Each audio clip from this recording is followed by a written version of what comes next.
Hi, I'm Dr. Drew, and this is Dr. Drew After Dark. Please be advised that Dr. Drew After Dark may contain sexually oriented content and be unsuitable for young children. Hey everybody, welcome to the first episode of Dr. Drew After Dark, where, first person to be abused on this show will be me, probably. We break down answers from our listeners, or questions rather from our listeners. I try to answer them. We break down weird videos, as is the tendency on Your Mom's House, and this is, of course, an offshoot of that. And we will analyze comedians who agree to put themselves in front of me so I can break them down a little bit. I'm delighted to be here. I'm delighted my first guest is Christina P. It's It is a deep honor. You have no idea. Are you kidding me? You're the deep honor. So excited. And Christina is the kind of person I want for this show because not only is she a brilliant, talented comedian, cameras were starting to warm up, and she leaned over and she goes, how do you feel about people that are into scat porn? How do you feel about that? Yeah. What do you think? Who's into scat? What do you think about McAfee? I mean, he had Latin ladies dumping in his mouth. Think about this? He wants to run for president. When people ask questions like that, I think I'm already getting overheated here. I think to myself, Love it. I'm thinking to myself, it's your friend who's in the scat porn, Christina P. No, this is going to be the best podcast in the history of podcasts. Dr. Drew. And I want to remind everybody, you can subscribe and review on iTunes. Also, check us out at youtube.com/Your Mom House Podcast, Your Mom's House Podcast. Friday, this video will go up every Friday, so you look for it there. And we want you to participate in it too. You can send in emails. I'm going to read some emails in a second. Voice messages. We're going to have call in eventually. And of course, videos. Where do they send the videos? Yeah, where do we send that, Blue Band? Yes, send them over to drdrewafterdark@gmail.com. And if you don't want me sharing them with Your Mom's House, specify. Because we'll have secret ones here. Because your most sensational masterpieces, no doubt, will get ripped off by you guys. So, and vice versa. I want to use some of your stuff. So, again, I want to thank you and Tom for allowing me to do this. Are you kidding me? It's really a privilege. How did this happen? How did this come to mind? Are you kidding? I mean, look, I've been listening to you for a million years, and I think you're just you're a great public service to humanity. And why am I here then? It did not seem like the place. It does not seem like the move. Why are you here? You're here because we loved having you so much on Your Mom's House, and the audience loved you and loved your reaction to the clips. And you broke down what was going on in these clips that we all fell in love with. And so we thought, why not just give you your own show where you can be horrified every week by the clips we're enjoying, break them down, and tell us what the heck is going on. And not just horrified, to be fair, by the clips themselves, but also your calls, your emails, and the comedians themselves. And the people who listen to the show. Yeah, and so we'll get into it. Let's our first segment, we're going to go to fan questions, we're calling it. You can email us at drdrewafterdark@gmail.com. Again, drwafterdark@gmail.com. Or call, leave a voicemail. The number for that is 818-253-1693. Again, it's 818-253-1693. First question, Christina, you can help me with this. Sure. High and Tight is the title of this one. Sounds good. From Megan, I have a serious question. Is there any medical risk to wearing your jeans too high and tight? I don't want to disappoint the mommies, but I also don't want to put any of my body at risk. Right? Yes. The answer is I'm not a medical doctor. Well, you've had experience with high and tight, no? Have you seen, heck yeah. Have you seen Cardi B's Instagram where she just had to take her tight jeans off? Yes. She's like, these be squeezing my pussy. Your pussy got to breathe. Yeah. Pussy breathing, is I believe what she said. That's right. Wow, you're a huge fan. I didn't realize. This is the best audience I've ever had. It's phenomenal. I hope you ought to put the laughter on the air. Well, they can hear him. Okay, and they're good. Yeah. I fell in love with her with the What the Fuck You Do With My Money video. Okay. Did you see that one? I don't know that one. I don't know that one. Can we play that one? You guys find it should be easy to find. It's just Cardi B and taxes. We don't have internet yet, but we will soon. Pretty soon. Well, you all look up Cardi B and taxes. Yeah, and she talked about McDaniels too. That was pretty great. She's so funny, man. She's so funny. What a wild and nefarious life. Yeah, I know. If I were a betting man, peace and love. I say this, and any of your Stern fans out there, I'm imagining there's a little crossover with that organization.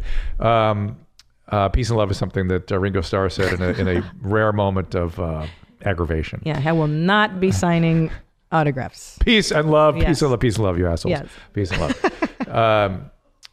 I'm going to guess that there's going to be a little bit of something going down in flames sooner than later. Poor Cardi B, and I'm a With fan. Cardi B, do you mean psychologically? Something. You know, Too much going on. Well, I've heard you discuss this, and didn't you write a book on the nature of celebrity and social media? Kind of as part of it. Yeah, celebrity narcissism was really right. Book, But in your book, you mentioned how back in the day the studio would protect the talent, meaning, if Marilyn Monroe was a narcissist or bipolar or drug, you didn't know. But nowadays, hey, they can do it. The celebrity can undo themselves. Well, it's even worse than that now. Howard Stern was talking about this the other day. He said, "Can you imagine Mick Jagger having to do? Instagram like Cardi B does? I mean, what would that be? Oh, I know. Led Zeppelin, here I am. Whoa. I know. So, what do you think's going to happen to Cardi? What's your prediction? I just see a crisis coming, some sort of meltdown, explodega, something. Because you can't be this famous this fast. Is that what you're thinking? It's not even that. It's the kid and money and touring, and I'm gonna bet some substance gets in there. No, I'm gonna bet, and her history with trauma and stripping, and it just all does. You don't go through life like that. Humans need simple lives. Yeah. This show will not be about that. Just for the record, that's not what this one's about. And so when you get too much craziness going on and trauma and acting out in all kinds of ways, a crisis hits. Something hits. Yeah, so it's going to come to a head. Now, do you think, because she shares an awful lot. Yeah, and everything. Too much. Breathing pussy. We haven't answered the tight jeans question yet. Oh, right. But sorry, one more thing before we answer the tight pussy is what... It wasn't a tight pussy, it was the tight jeans. Okay. Yeah. Okay. Yeah. So do you think that, there's the oversharing, I mean, what's that? Lack of boundaries? What's that, yo? Yeah, yo. What's up with her? Come on, Dr. Drew. You smart and stuff. It has something to do with what goes under the general heading of the coddling of the American mind. Yes, which is I just got into this. Go Jonathan ahead. Haidt and his stuff. Excellent. Too much screens, too much feeling as though you can project yourself out in the world, too much narcissism, not enough intimacy. And it's somehow your existence has to be projected in the world or you don't exist. Barf, yeah. And I don't know yet. We don't really know fully what's going on here. It's happening as we speak. So yes, yeast infections and hemorrhoids mostly what I worry about. Hemorrhoids? Those things go right on, right on your culo. Your culo. Interesting. Thank you for the Spanish. Also multilingual on the show. Yes, we are indeed. Yes, yeasties. What about UTIs? Yeah, UTI, it would be Boy, why is that funny really to them? They're an easy audience. They're children. Yes, they're children. That makes them good audience. Sorry, guys. UTI, yes, maybe because you're rubbing that whole area and that pushes bacteria back up in. And yes, so UTI. Usually not a young person thing so much, but for your older folk, yeah, you can get that. So don't wear tight jeans, guys. Bumpy penis. Hi, Dr. Drew. I have bumps on my penis that developed when I was growing up. They never hurt or caused issues with sexual partners. I have got an STD check and it showed negative and everything. Just curious, what are these small bumps? Let's get physical with medicine. Thanks, Dr. Spencer. Dr. Spencer? No, this guy can't be. Thanks, Dr. Spencer. Oh. The importance of punctuation. Yes, thank you for my provisional reading. He's been checked for STDs, so that's good. Now I know that it's not herpes or warts or anything like that. So what they typically are pearly penile papules. Wow. Just blew my mind. I've never heard of that. 4-day spots also, but those are pigmented. And he doesn't say pigment. He said these sort of, these things that are just noticed in there. Yeah, pearly penile papules.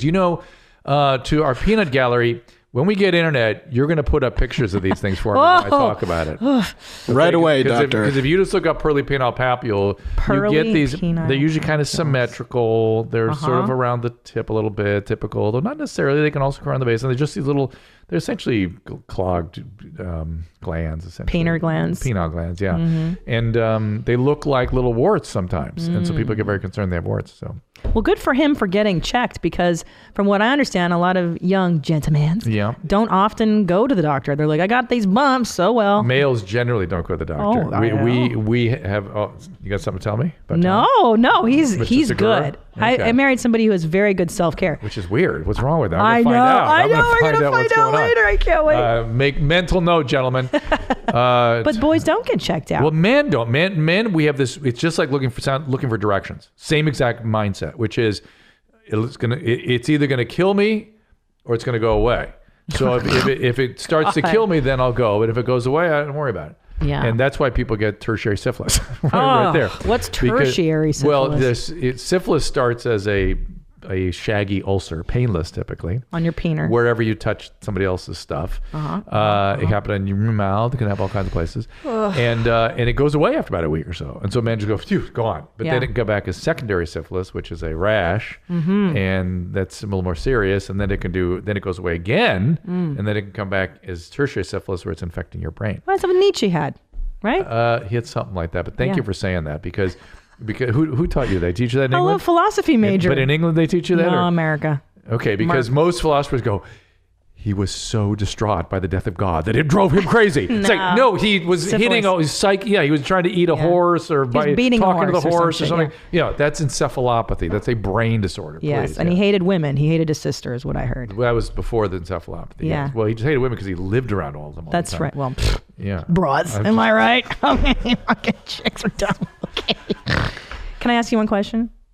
Isn't Medical? this my show? I'm sorry. Go ahead. Okay. Herpes. Yeah. You can still contract it if you wear a condom. Yes. It's if you wear a condom and take Zovirax, it's not likely. Okay. It's very unlikely. Okay. I'm sorry. And so it is terrifically common. It's a lot of it out there, and a lot of people don't know they have it or figure it out much later because it's pretty mild in most cases. And people just kind of they like, man, it's going to go away. I know it, and it does. And then that's that. And then doesn't go away. Doesn't go away. It comes back, but usually gets better as you age. That kind of thing. Okay. So, but I'm it's sorry, again, I interrupted your show. the reason when I first started getting involved in radio, I was not, one of my sort of initiatives was to sort of teach people, look at the skin rash, it'll go away, don't freak out, no big deal. There's this other thing coming. This was 1984. There's this other thing. We used to call it GRIDS. We're now calling it AIDS, acquired immune. I mean, literally, that's what I was telling people. I said, that you have to worry about. That's a serious illness. And no one was talking to young people about it. No. That's I got behind a mic. And it was believed to be just the gay disease, right? Well, no, I mean, that was the sort of public discourse. I knew better. I was a fourth-year medical student. I knew better, right? And so I just thought people needed to talk to young people about it because they were not talking about it. It was a weird time when you didn't talk to adolescents about sex and relationships. Yeah, and then it went the opposite route where there was such hysteria surrounding getting HIV and AIDS that by the time I got into college in the early 90s, I was petrified to have sex with anybody. Everybody was going to have it. Yeah. Everybody was scared. So it became like reefer madness a little bit. Right. And then people backed off that and went, well, no, I'm not going to believe anything you guys say. And that's kind of where we're at now. Where kids aren't using condoms. I've heard you discuss this before. Well, let's go to voicemail. Let's hear a voicemail here. What do we got here? Hey, Dr. Drew. This is Dan. Hey, Dan. Quick question. My wife got molluscums around her naughty area, and we've done everything else besides have sex. It's just kind of getting boring. Should I just give in and accept that I'm going to get molluscums too, or just figure out a different way? Any advice would help. Thanks. Okay. I'm sorry, what is it? Nordstrom's? I like this is molluscums. What? Molluscum. What is that? Molluscum contagiosum. It is it's a little virus. It causes these little sort of looks like zits, except when you scrape them, a little hard knot comes off, like a little nodule comes out of them. Okay. They are a big nothing. Oh. You said it's your wife. Why don't you share with her what the hell difference it make? I'm a little weirded out that, and usually they control it by just the doctor just kind of burns them off or scrapes them off, and that's the end of it. So it's not it's gonna, a nothing. It's a nothing burger. Oh. So you have sex with your wife. You did say wife, right? Yeah. Oh, cool. Is there another voicemail? Got something else? Hi, Dr. Drew. This is Charles. Sometimes if I haven't masturbated in about 2 weeks, when I take a dump and I push really hard, jizz will come out of my penis. What? I don't feel the ejaculation. The jizz just comes out. Yep. Yes, is that normal? Should I see a doctor? Thanks. No, not necessarily, because here's all right, I'm going to give Christina a little anatomy physiology lesson here. Okay. It's not funny yet, gentlemen. Kind of not everything. I'm so excited that you're I love what you're this. laughing at. No, okay. I love it. So comedians like to use your testicles as though there's some sort of like a reservoir that squeezes and ejaculate comes out of it. Right. Okay. The testicles that sit in the scrotum is an organ. Right. And it's an organ that just essentially produces sperm cells, not semen, sperm cells. Right. Right? And those cells, those billions of little cells, make their way up the vas deferens and get dropped in little by little into the semen. Okay. The semen is made by the prostate gland, and it collects in something called the seminal vesicles, which sit under and behind the prostate gland, these reservoirs. And if those are all full up, well, guess what's right next to the seminal vesicles? Your boner? No, your rectum. Oh! You see, so when the stool goes through the rectum, right, it pushes against those vesicles, and a little bit of semen Whoa! leaks out. How about that? So, it could also be that the prostate is so irritated that there's a lot of sort of activity going on there, and so that too can push a little. So what you're telling me is poop pushes the cum out. That's what I'm telling you. That's a huge revelation. Farts do not push the poo out, but poo pushes the cum out. You got it. That's the clip. Can we diagram this? Shall we diagram it? Yeah. Let's diagram it. So thank you. We've now made the first episode worth our time. Wow. Thank you. Thank you. God, that was the best moment of my life. So good. Is that it for the voice messages? Yes, that is it for the voice messages. All right. So are we going to take a break before we come back with the clips? Should we do that? Sure. Yeah. Let's take a quick break. Big quick break, and we'll be back with crazy clips from Your Mom's House podcast. Oh, after this. And welcome back to Dr. Drew After Dark, the premiere episode, the inaugural episode with my dear guest, Christina P., for whom, because of her, we are here today. So thank you for that. And Tom Segura. And Tom Segura, yeah, he's part of the deal too. And this is segment 2 where we look at the crazy clips from Your Mom's House. So let's get right to it. Hi there, guys. It's Pete again, and I'm here to do a little video. I wanted to use this butt vibrating toy that I bought, this new one, and I thought I'd try that in. And then I also wanted to try this double-ended fuck sleeve that has these like massive bullets in them. Bullets? Like vibrating bullets or something? Yeah, he and a buddy. Why did you call it, during the break, Christina, you called him Terry. Right, that's the name that we've given him. I don't feel he's born a Pete. He looks more like a Terry. He does look like a Terry. Yeah, he's not Pete. Yeah, Jim comes to mind too. Or sure. Something. Yeah, but not Pete. But first I'm going to try and get this in my butt, and then turn it on, and it's even got this cool little remote control, and let's just see what happens, okay? Oh, what do you think? It's got a nice texture to it. I think it'll be easy to go in. It's got a nice built-in cock ring, which I thought was kind of cool. Do I have to hear that? Right. Right. Oh my God. What part do you like the best? The sound. Of the whatever that was, I did not need to hear that. I know. I feel the same way. No, you don't. You brought me here to look hear at his it. face. Watch his face. Don't look away. Kind of a good look at size it. So it may take me a minute. He's got to look to the other way. What's he doing? He's putting stuff in his butt. I haven't had anything in my butt since my last butt toy video. Stop this. My fascination with this guy is he believes he's doing a community service. Thank you. This is Thank you. Oh, here I am trying out this new Porsche 911. Everybody, right. It's like, today I'm putting a butt plug in too. I was like, I'm just a product analyst. Right. He's like, well, I'm just making a chicken cutlet today. Like no biggie. On one hand, I'm like, good on you for sexual practices and taking care of yourself and stuff. But I'm so freaking creeped out. I almost want to. I can't stand it. Well, thank you for saying that because Tom liked it. Loves this guy. Oh my God. This is Tom's new BFF. Okay, just so we know, cancel Tom as a guest. I can't handle it. I cannot handle it. I can't handle it. Well, can we talk about Terry in terms of what you just said? What is going on here? Is it a healthy sexuality? No, I believe that he is a serious loner. Like if he's going to have sex at all, it's going to be with a prostitute. Wow. And what I'm trying to figure out is gay or straight. I can't figure that out. I'm not sure. No. Because I think he's all over the place. It's one of those guys. Pansexual, if you're whatever. Every sexual, whatever. But I think the only people that he's having sex with is prostitutes. That's my better strip club or something. Now, so to me, I get sad when I see guys like this because I think this is like his only way of like relating, and this is his way of having connection with people. And sorry, so accurate. Yeah. Now, how many things can you put in your butt medically? Like, what's the limit to things you should be putting in your butt? I cannot be. It's not like the vagina.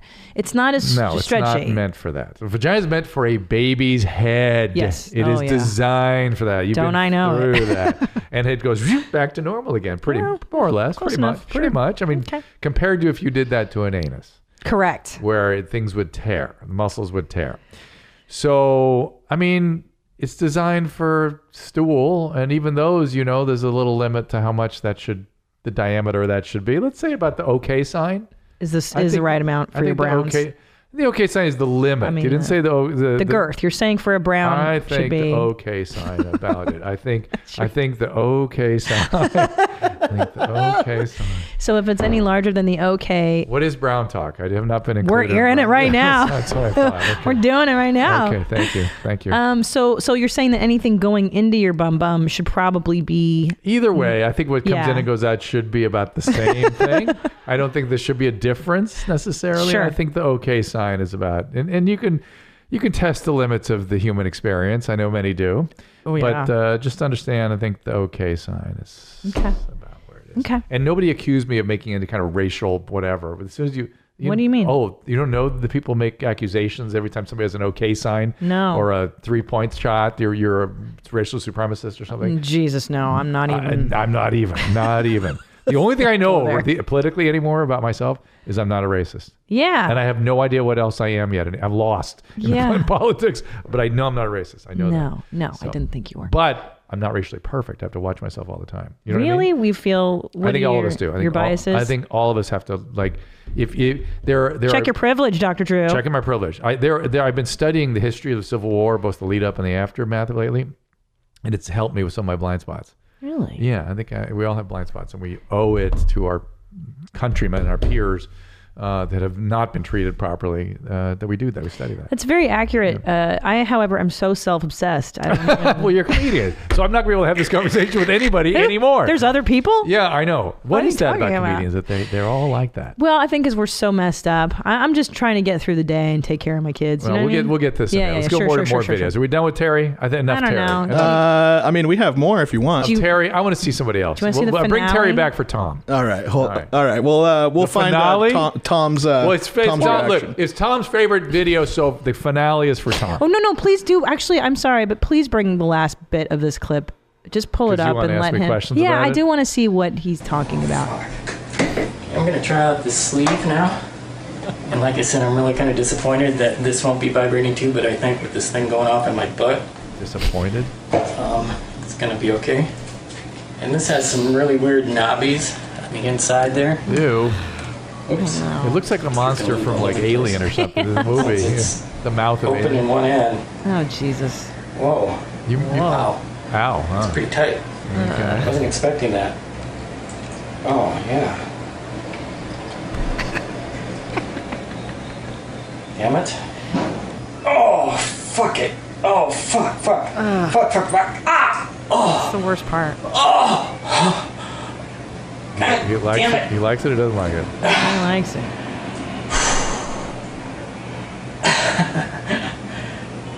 Damn it. So I think that's what you call a ruined orgasm, because I didn't want to come and it felt really good, and that thing buzzing in my butt just sent me off. I wasn't expecting it. So I want to try this again with the vibrators. He ruined his orgasm. I ruined my soul. I know. Thank you for that. I know, and how Why did I have to see that? At least I'm with Tom, knowing that it's some special moment for him, that he loves it. It would be meaningful. You're just torturing me with that. know. Here are some reactions for you to analyze. Okay. There's no end to how many cool guys are out there. All right, I'll tell you. Yeah. They do Hi there, cool guys. shit. It's Pete again, and I'm here to do a little video. No. I wanted to use this butt vibrating toy that I bought, this new one, and I got thought it. I'd try I it again. got it. I've seen it. I wanted to try this Enough. double-ended. Damn it, Blue Band. Look, he's stroking his hog as he's It's talking. got to be It's Christina's so reaction. annoying. Is Christina's reaction there? Oh, there we go. Here we are. Listen up. upset. I used it, of course, and then I went to No. look, and they didn't send any batteries. What's his So hand doing? I don't want it. Stop the damn video. I This is my cannot. reaction. But Thank you. You were tortured by your husband. You tortured me. I'm sure that's gonna How does that work? Is that the way this works? It's got And this he's cool getting the last laugh. I'm gonna built-in vomit. covering. Me I'm too. gonna vomit. Always. I'm going to vomit too. I know. But I wanted to ask you about the ruined orgasm. So does that happen in real life? Men like to, delay as much as they can, Okay. and then do it on their own terms. So it's just a premature. He's just saying. Just not. It got away from him. The orgasm that got away. Oh, poor Terry. Oh my God. Boo hoodle hoo. What is next? Okay. What sort of torture do you have for your next? No. I mean, that was what we wanted you to watch. Oh, that's it. Oh, I That was the thought you clip. said there was 5 clips in there. 5 Oh clips no, ahead. 5 clips of Terry. Oh, 5 versions of terror. Yeah. Well, thank Thankfully- God that was enough. You're smart. You got it. I You didn't need to see it. How did your mom's house happen? What do you mean in general? I mean, were you guys sitting home watching shit like this? Yeah. And then thought, this is funny. We got to Yeah. share it with the world. It did actually. It started with this Gigi Allen documentary called Hated. I don't know if you've ever seen it. No, it was not Todd much Phillips' watch. first film. Yeah. And it's about Gigi Allen, the punker, and he was completely mentally ill, and he would shove like bananas in his butt at shows. And Tyler and I just started laughing so much, and we would see these dark movies together and just laugh. Name one. Like what? It was that shark movie. No, there was some movie where someone was getting killed. I'm trying to remember. Tom will know the movie we And you saw. start cracking up. And we both start laughing, and this is like second date, and we look over and we're like, Second we're in date. love. Yeah. Oh, but did you immediately say we should share this with the world, or Oh no, it started you as a just knew- sensibility. Okay. And then the horrible things made you laugh. yeah, and then we thought when we started the show, and we thought, well, this is what we like. Well, maybe there's people out there that enjoy it too, and we didn't think anybody would. And then, But you're like me. You don't. 3 seconds of Terry is sufficient. it's enough. And yet your husband likes to torture you with 10 minutes of it. Yeah. Yeah, no, he's crazy. He watches serial killer shows. That's But all he watches. No. What I'm trying to get at is, Okay, go ahead. you don't really like watching these things. No, It's sorry, not uncomfortable. Terry. So Terry doesn't I count. see what you're saying. Yeah.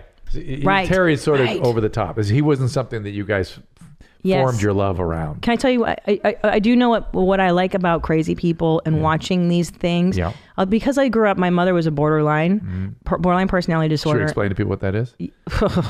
You should explain it. I lived it. I'm still traumatized. It's people are highly dysregulated, very unstable sense of themselves, unregulated aggression and hostility. A lot of anger. Hostility, yelling, and chaos in relationships and fear of abandonment. The classic statement is, "I hate you, don't leave me." Oh, so true. Yeah, it's like she was a porcupine. Like I would go to hug her, and it was everything's black and white too. A lot of black and white thinking. And by black and white, she means it's all this way or Yep. all that way, and you flip back and forth. It's called splitting. She's all Yes. split inside, and she splits other people, and distortions and lies that they believe. Oh yeah, paranoia, severe Paranoia, paranoia. So And people who suffer with borderline, they suffer, and it's treatable now. We can really kind of deal with it. I've heard that. Mm-hmm. The problem is a lot of times people that have it don't seek treatment, from what I understand. And it's not cheap. You got to do real treatment. So it's pretty aggressive. And it's dialectical behavioral therapy for those that are interested. Yes. Yeah. So go ahead. So anyway, Crazy mom is that. So you're Dad's an destined alcoholic. Destined for a career in comedy. Number one. And, Yeah. Marry a comedian. We're going all the way. Yeah, of course, full throttle, man. And my wiring is such that I had no other choice, but I'd either be in porn or in show, comedian. Do you know what I'm saying? You said that with such clarity. Explain why it's that way. You know what I mean? Seriously, I've always wondered. I've never had anybody really cop to it quite like that. Oh. So why is it that way? Well, I mean, the only way I got attention from, I was always compliant, right? I never had a voice growing up. So I have this incredible need to be heard and to be seen. And also that's what I got rewarded for, was being funny growing up. And was there a moment at which I think we're going into the last segment here, was the deep dive, right? Yeah, let's do it. We're doing it. Bang, We're going to deep bingo, dive bango, into the bongo. comedian. It's Christina P, everybody. Yeah. And when you first got addicted to it, you remember the first moment when the applause or the laughter or something like the validate. there was? Here's the funny. People always say that. I've heard that. Like, well, you're the high of the approval. Yes, there's that. And back in, I don't know, was it 2003 when I started? But there's also the suffering, which I really enjoy. That's really what that's the truth of it, is to stay with stand-up. To start it, you go for the approval. To stay with it through the torture of it, staying in shitty, scary motels. Yeah. Especially as a woman doing the road, you got to be really cray-cray looking for that approval. But yeah, I'm looking for approval. I want my mom to tell me that I'm good. I want my dad to tell me that I'm finally good. But the suffering is sublime. That's really what it's all about. The push pull. And that's where the that's why I stay. The goth thing came in. Oh yeah, so dark, so dark. Oh, I was so depressed. Well, I mean, that's a normal reaction to an abnormal childhood, right? Sure, but the goth thing is the suffering thing. Oh yeah, yeah. It's not just the depression. It's the making suffering a style. Oh, it's so good too back then. Before Hot Topic, I'd really work for that too. Like go to Melrose and some weird crosses hanging off your ears. And stuff. Yeah. Black hair, blue hair, mohawk, angry music too. Yeah, I was very angry. Gentlemen, picture. We need a picture. I'll give you one. I'll find one somewhere. Gentlemen. Oh, it's so angry. But I think why I like these clips so much, and what I like about the dark side, is because I don't know what, this is going to sound really crazy, but I don't always know why people act the way they do. I'm fascinated by humans. Yeah, me too. Yeah. But the outlying behavior is always revelatory. You always you get revelation from seeing extreme. Yes. And I agree with you. People are fucking funny. Oh, they're great. At their worst, they're still funny. Yeah. Yeah. And plus it helps me understand what normal behavior is, because both my parents were completely not within range of normalcy. And so you have trouble. Yeah, like I used to be, this is before I was in aggressive therapy, but I would watch movies with my husband, and like somebody would be crying or have a reaction, and I would have to go, why is that person reacting that way? I don't understand what's going on emotionally. Oh, so you're a psychopath. No. I don't understand feelings. Yeah, like that's what psychopaths have to. I'm a psychopath. They don't understand feelings. They have to pretend to have. Oh no. They have to pretend to have feelings. I have too many feelings. I'd say I'm very sensitive. I'm overly sensitive. Right, but you can't track people's feelings. That's what it is. Yeah. I can't always go like, well, why would they? Why? Yeah. Yeah. So I like the weird stuff because I'm like, oh, that's definitely abnormal. I know that. And I get amused by it. It's also a form of like, I don't know. I'm laughing at my mother too. And that's how I got back at her as a kid, because I couldn't fight her because she was an adult, but I could, It seems very adaptive. Get one over on her. Yeah, that seems really adaptive because you can't fight with somebody like that. You can't. But they can be quite entertaining and quite funny, if they weren't being abusive, right? Yeah. And so it kind of keeps them at a distance. Oh, yeah. And I could mock her. I could do her accent perfectly and talk some shit, Let's hear the accent. Okay, what would you like me to say? She was always getting into fights with like wait staff. Like if we get seated at a restaurant, this motherfucker sat me next to the toilet. I'm not a fucking piece of shit, you stupid bitch. Like that kind of... She was always starting fights, like you said. Like sure, always she's borderline, not a sociopath? No, she became... schizophrenic later in life. She lost touch with reality. Paranoia, and then she became a shut-in. And then by the time, stuff. She just was completely detached. Hungarian. Sounds Russian. So trauma. Oh yeah. But the trauma, and both my parents had so much trauma just from growing up in a communist country. Yeah.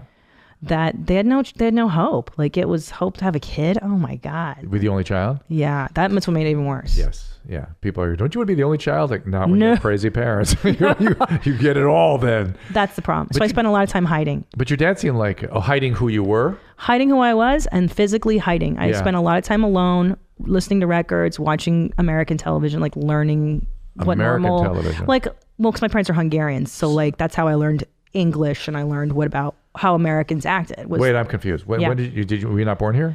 I was born in Canada, but they escaped from Hungary in '69. And so they were speaking Hungarian all the time? Yeah. Do you speak Hungarian? Poorly now, but yeah, at some point. What a great, tough language. I know, it's terrible. It's very hard. It's terrible that you let it go, though. I mean, you think so? Yes. It's so fucking useless. I don't know. Hungarians are smart people. I know. Ridiculous. Not me, but the other ones. Somehow it skipped over. All 9 volumes of St. Thomas Aquinas. I don't know them all. The Summa. Yeah, 4 of them, not all 9 of them. Yeah, okay. Okay. No, but I did want to bring up trauma with you because I've been in therapy for like 8 years now. Yeah. And I always thought trauma applied to big events. Like it can. There can be chronic trauma. I mean, having parents like that is chronically traumatic, and that's more injurious, right?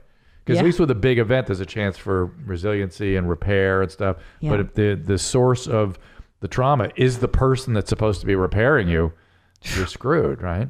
Oh, man. Yeah. So I had that. Yeah. Let's talk about your trauma. I had that too. So I had a crazy mom too. Yeah. And what kind of crazy? It's not that crazy, but in that flavor. But be it borderline-y? It's mixed thing with lots of yelling and inability to be available for, you have to be a perfect extension of whatever her needs were all the time. Oh, yeah. Yeah. And so for me, the big, aside from the extreme abuse emotionally, never good for the little boys when their moms don't worry. That's a rough one. Yeah. I'm dissociated just thinking about it. So I know. You went there, huh? Yes. Yeah, I know, man. Yeah, by dissociating, I mean like you sort of go you shut down, you go out of body. It's all this stuff. Which, by the way, I didn't realize I had been doing that for a long time. You don't realize it just becomes your means of regulating. Yes. It's just whenever you have known. That's why you couldn't track those feelings in the movies, because you're sort of disconnected from them. Right. And so therapy. So what I was going to say was, before I dissociated, was what I really didn't get was the rapprochement stuff, which is the refueling at mom and then going out in the world, then refueling, the going and coming. No. No, me neither, man. No. None of that. And that's what therapy needed to be. A lot of that, and a lot of connecting to feelings. Right. I'm sure you're doing the same stuff. And when you come into therapy now, how do you start your sessions? It's all about me. But what do you start with? I sit down and then she's very tabula rasa with me. She does not let me. Perfect. She doesn't even let me. Hi, how are you? Like she's like, great, go ahead. Like, and I just ramble into whatever the fuck it is happening. And happening, or is it all about what's happening? Feelings. Feelings. I'm feeling good. This week was kind of. That's the thing. That's what. Because before therapy, I bet it was kind of hard to do that. Oh. Yeah. So this is going to sound weird to normal people, right? But to have to go in and go, all right, what am I feeling? That's a challenge for me to right now. Okay, I'm going to figure out what I'm feeling and try to express it to you. And then they create a space where they reflect it back to you and create a safe space for amplification of it. So you have a talented therapist. That's good. They don't all do it that way. She's brilliant. How'd you find her? This woman saved my life. And if I may recommend, I found her at the Wright Institute, which is here in Los Angeles. They have sliding scale therapy. It's for therapists that are in the last hours of their training. So that person that you see is supervised by the uppers, whoever. Of people, So your case gets looked over by several people. And then when they go off to their private practice, you can go with them. Is that what you did? Yes. Yeah. And 8 years, and this woman has just saved my life. Good for you. Why did you go? Well, because I was 34 or something around there, and my mother was just torturing me. I remember I got off the phone with her. This is when I was speaking to her. And I just started crying. And I had a stroke. I'm in the hospital. And then we go to the hospital, and it's not a stroke. She just passed out at Lamps R Us.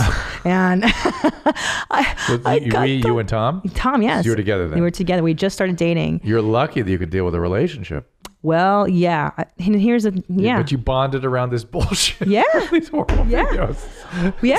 You know what? I'm surprised that I could have. And I was actually very lucky in love, and I always had wonderful boyfriends, and I didn't have shit dick. Well, that's because your dad sounded like a real good guy.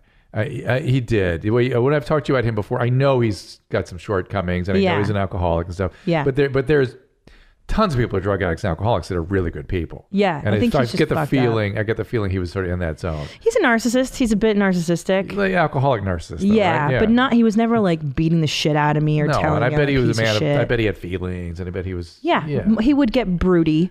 You know, listen to Hendrix in the dark, kind of weird shit, and I come home like, hey now, but he wouldn't terrify me or anything like that. No. Yeah. No. So that was you had at least a decent model for attachment to a male figure. Somewhat, yeah. And I you know, I'm not perfect. I mean, obviously it's Tom. I'm just saying. But it worked. So wait, hold on. So the trauma stuff. Oh, I was going to ask you, do you think there's ever a time when are you recovered enough? Because you're talking about you're like normal people won't understand this conversation we're having. Meaning, will or will not? No, you said you're like people listening to this. It's going to be hard. They have to listen carefully. Correct. Yeah. Because we're kind of also speaking in a therapy shorthand, but a little bit. The two of us. A little bit. I'm trying to do it though in ways that I know I've expressed it to people before that they can receive it. So. Right. So wait, but I'm because okay. So if you've got some trauma and you're in therapy, basically your brain, the wires are crossed, so to speak. They're not there. So what happens is a part of yourself just is like left. Right. And you like unwire that part, and there's a part of you going hello, but you're going I'm done with that. That part of me, that experience, I'm done with. The negative things, you mean the hurt. Whatever happened, the trauma, you just leave behind. your cognitive brain goes, well, I don't think about that anymore. I don't have to deal with it anymore. But it leaves a dysregulated spot where you can't regulate your emotions, and it's this injured part that's always needing attention.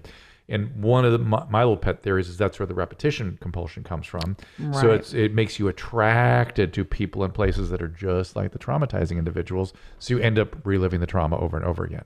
Right, which is why attracted to these things. Right. Not that you want to repeat it, you're just attracted to those kinds of people. It feels familiar. It may not feel good, but it feels familiar. It feels familiar, but you're magically drawn to be around these people. Well, that's what comedy is for me. That's what stand-up is. I should be specific.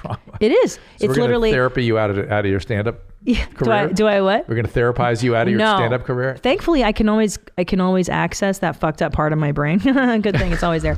But it's that push-pull of the audience. Will they love me tonight? Will they hate me tonight? Will they love me? Will they hate me? Am I validated? Am I not validated? I'm a piece of shit. I'm the best. Oh, Jesus. No, I don't like it. It feels familiar. It doesn't feel good. But you're attracted to it. That's why I'm attracted. Thus, you live in the shitty hotels in order to deal with that. Correct. But also, the shitty hotels confirms I'm a shitty person. There you go. Oh, it's such a good loop.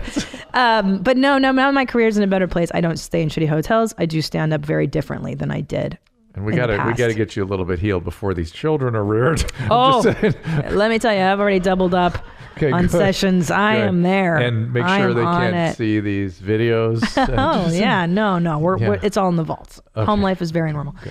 But is there a time in therapy where the person who's in therapy, your brain isn't working right. So you go to the therapist, and now this person's going to kind of train you how to think better in a sense, try to have I would reactions. argue that's not good therapy. What? Well, you also the empathy and them. It's not training you to think. That's giving you the space to feel.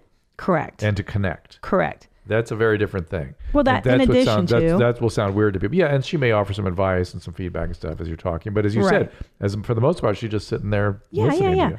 But is there ever a time where are you ever recovered enough where you don't have to do that extra step? Like, okay, the thing happens, I'm dissociating. No, you always have the injury. Right. It just doesn't bother you as much.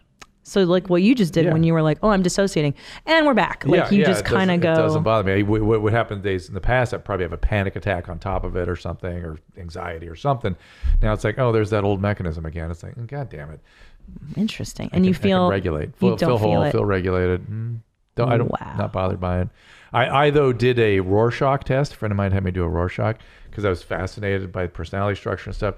And God damn it, on the Rorschach, all of my stuff just showed up. Motherfucker. Yeah, and I'm like, God, I thought I was over this stuff. It's still sitting there. Yeah. And I thought, well, that's just, your personality really doesn't change. Your personality is set by about the age of 5. And there's parts of it that get into the act and become problematic, or they just kind of sits there. And the mind is now just kind of sitting there more. Yeah. Which is interesting, right? I mean, it's fascinating. Personality is a separate thing than what we've been talking about, right? Who we are, a personality structure is a very complicated thing. And what's that determined by? Probably is that nature? Genetics, yeah. And then some early stuff too, Trauma. But the trauma is, I think of the trauma less involved with, I'm sure it is involved with personality. Otherwise, why would you be a psychopath? But you didn't catch that? I did, but I was hoping it wasn't directed at me. I was like, is he talking about psychopaths or me? I don't know where to laugh. So, I think it more in terms of the capacity to regulate emotions. We don't in our culture, in the United States, we don't think about this very much, is that we talk about mood, good or bad, anxiety, yes or no. But it turns out there's sort of a more general thing called regulation. Like you can feel okay in your skin all the time. That's right? So my shrink talks about that. Yeah, and self-regulate. You can regulate yourself. You can soothe yourself. You can tolerate emotions. You can connect to spontaneous emotions that wash over us and not be overtaken by them. Right. You can not be overtaken by other people's emotions. Right. And yet at the all time feel them at the same time, which is. We are severe codependent too, which kind of absolutely goes and with all this, if other people's shit would seep into me like crazy. Yeah. And so there's contagion of other people's shit, right? Which is somewhat normal, which is like when you see somebody else suffering, you kind of is contagion. But I had this thing you'll relate to, which is it would just I would just be like, oh my God, I got to help that person. Yeah. Oh boy. Yeah. Oh boy. Okay. Oh boy. Well, what that really is it's mobilizing my pain. Right. Therefore, I have to make it stop in them, so pain. So you're comfortable again. So my pain gets better, but I thought it was their pain. So in your brain, you're doing this altruistic thing. In fact, you're just trying to regulate your own bullshit. Yeah. It's why so I know it's fascinating. why codependency is a kind of narcissism. It is, isn't it? Because Yeah. it's really about you. It's not about helping the addict or helping other people. It can be if you have a boundary. And it's an asset if you can hold those boundaries, if you just learn how to sort of be present and not get overtaken and have to rescue and all this nonsense. That's nonsense. That's about you.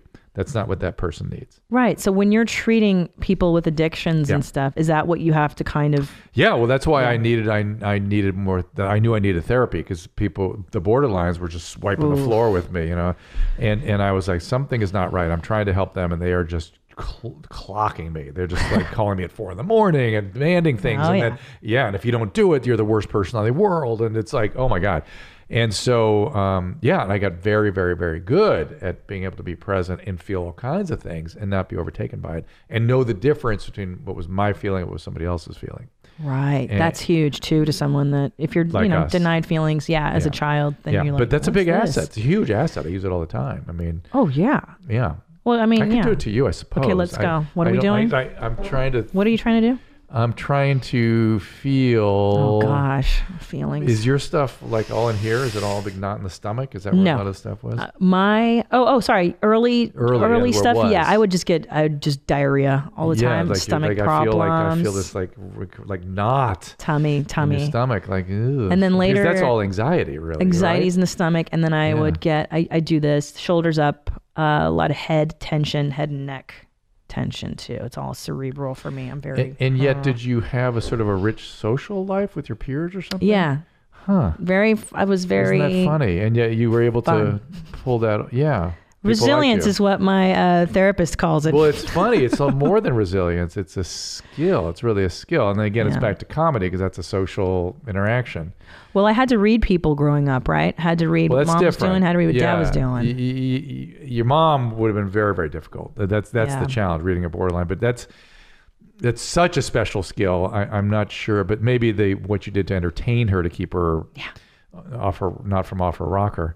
Yeah, that feels very. But what I'm feeling is that it was so much, so long. It was just so fatiguing. Yeah, Did you have fatigue all the time? All the time, exhausted. Oh my God. Exhausted. And after therapy too, I used to be tired a lot. But this is the stomach. I know, you got it, dude. Stomach. I wouldn't eat. I lost so much weight when I was a teenager. I was just smoking cigarettes. I'd chain smoke. How do you deal with it now? Because it's still there a little bit. Oh, anxiousness and such. The stomach thing. I do so much. I do Pilates. When you're around meditation. your kids, does it get in the way? Oh yeah, anxiety. Yeah. But there's a bit in the way. Like you can't. Dissociate. Yeah. I know, it's terrible. No, that's what I deal with. I struggle with. I do it in therapy. I deal with that in therapy. I did too. When you're with your kids too? No, in therapy. Oh, I know. I would dissociate in therapy. I would have times when I would go into like fugue states, and I would like not know what happened. She'd go, "Okay, your time's up." I'm like, it's like, oh. Wow. So wait, are you supposed to dissociate? Well, I don't know. Therapy? That was very powerful for me because I realized that those spots that I would just kind of drop into were like dead spots, and I think they were a major source of anxiety for me. And they just sort of filled in. They just sort of went away. I don't do that anymore. Yeah. A lot of people, when I used to do the show That's Deep Bro, would write to me with issues of anxiety and depression. Those were like the top two things I would always hear about. Anxiety, depression. They're extremely common, and they have many different settings. In other words, by settings, I don't mean this kind of setting. I mean the circumstance of depression, anxiety, are infinite. They're just it's like, fever. Depression is like fever or rash. Myriad of different settings and circumstances. God damn it. Have we bummed everybody out now? We went from Terry to psychopathic Christina. We have covered a lot of ground. Gentlemen in the back room, do you have questions, gentlemen? Yeah. I'm all right. Did you know Christina was so fucked up? I had a sense. Well, I will say this. I think I advocate therapy. That's what my biggest thing. And when I talk about this, I always feel weird talking about stuff, but I don't know. I think it helps people. That's why I talk about it too. It's like, look, we're all humans. These are common things. These are these brain central nervous system phenomena. And living in today's world, everybody's got some of this stuff. Yeah. I think I think something happened in this country after World War II, or I don't know what. Yeah, they're traumatized. Yeah, and therapy didn't come around until when? The 80s? At least. Really? Yeah, So our parents had no clue. No discourse about it. And they were all narcissistic and injured us. Totally. And and so, and then there's more immigrants that come over that are traumatized from Vietnam and all. We're a highly traumatized population over here. Definitely. And just think about it this way in this country. Who are the nudniks that thought it was a good idea to get on a ship that they'd likely die on and come to shore someplace where there's no one survives? Yeah. These are the ones that came mostly. Oh, the booze bags. Yeah, mostly. That's who likes that kind of thing, is alcohol. Adventure. Yeah, and then amongst those nutty adventurers that finally set up shop here, the craziest of the crazy thought they'd get in a wagon and go west. True. And so you wonder where all the mass shooters are out here. Right. You know what I mean? West. I think there's something to do with the genetics of all of us. Yeah, and, the alcoholics. And then they might wrap their tour bus in a poster of themselves, shirtless, too, and tour across the country. Did you know that Bert has a tour bus? No, we got to get him in here, though. Oh, you got to set aside 3 episodes for Bert. You think I'm fucked up? I invented Bert Kreischer. Do you know this? Let's talk about it. You don't know this? I think you may, but tell the audience. He was on Loveline, and he I don't know why he was on. He was sort of as the big party boy from that magazine or something. Yeah. Like he had this. He was declared the biggest partier in the country and the land. Van Wilder was based on him, right? And Van Wilder just come out or something, and he was promoting some stuff. And we were talking, and he got into this story about robbing a train in Russia, the machine, and he'd never told it before. And I made him come back the next night and tell it again because I thought it was so crazy. And then he started telling it publicly.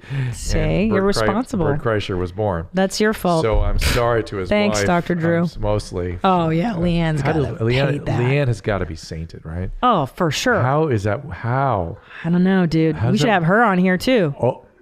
Let's get them both. Comedian wives, yes. Oh wives have to be even more messed up than the comics. Codependence. Yeah. Heavy, right? Yes. We'll start with Leanne. She'd be good because she's very forthcoming and she's lovely. And she's great. And we'll all feel bad for her. Sympathy build. Okay. So gentlemen, are we wrapping things up here? Is there more to be said? No, we covered all the bases. Christina, awesome. You said it all. I said it all, man. Said it all. This is a privilege. It's a privilege to be here. Thank you for torturing me with the videos. I'm sure many more will come. Of course. And I'm so excited for this podcast. Thank you guys for listening. Subscribe. Watch us on YouTube. And send us ideas, if you want us to go in a different direction or something. So the idea is Christina tortures me with videos. You send me your questions. We'll get some calls going eventually. And send videos in too if you want. You send video questions and stuff too. Video questions? That's a great idea. I'll analyze video also. I don't know if you want that. Yeah, send that to the email at drdrewafterdark@gmail.com. Check it out again. Or call with your voicemails at 818-253-1693. And if you have advice, the directions you'd like to see the show go, I'm always interested in taking direction and hearing from you all. So we appreciate it very much. Thank you to Tom and Christina. And again, review us on iTunes. Check us out at youtube.com/Your Mom's House Podcast on Fridays at noon when the video drops. I'll see you next time. All conversations and information exchanged during participation in the Dr. Drew After Dark podcast or interaction on the drdrew.com website is intended for educational and entertainment purposes only. Do not confuse this with treatment or physician medical advice or direction per se. You must always follow your medical professional's advice and direction. Nothing on these podcasts or posted on this site supplements or supersedes the relationship and direction of your medical caretakers. Please understand, I am not playing the role of physician in this environment per se. I'm educating. I am a licensed physician with specialty boards in American Board of Internal Medicine and American Board of Addiction Medicine.